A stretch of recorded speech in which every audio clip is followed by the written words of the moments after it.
কই যাও? চলে যাচ্ছি। আরে খবরদার আমাকে আটকাবেন না। আপনার এই অভাবের সংসারে আমার আর থাকা সম্ভব না। আমি আর পারবো না আপনার এই অভাবের সংসার করতে। বউর শখ আহ্লাদ যখন পূরণ করতে পারবেন না তখন বিয়ে করছেন কেন?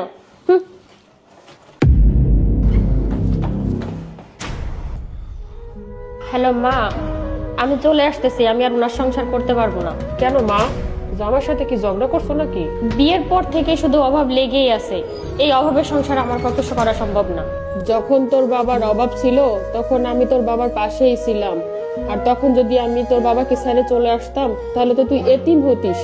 একবার কি ভেবে দেখছিস তুই যদি চলে আসিস তাহলে তোর বাচ্চার কি অবস্থা হবে? তোর বাচ্চার কি পরিচয় দিবি?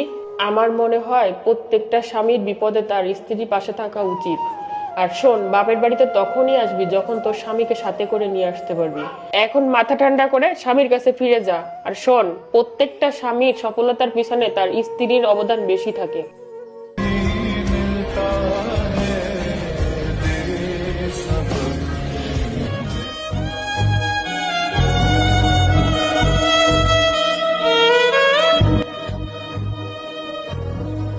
যে নারী দুঃসময়েও তার স্বামীর পাশে থাকে সেই নারী হচ্ছে প্রকৃত স্ত্রী।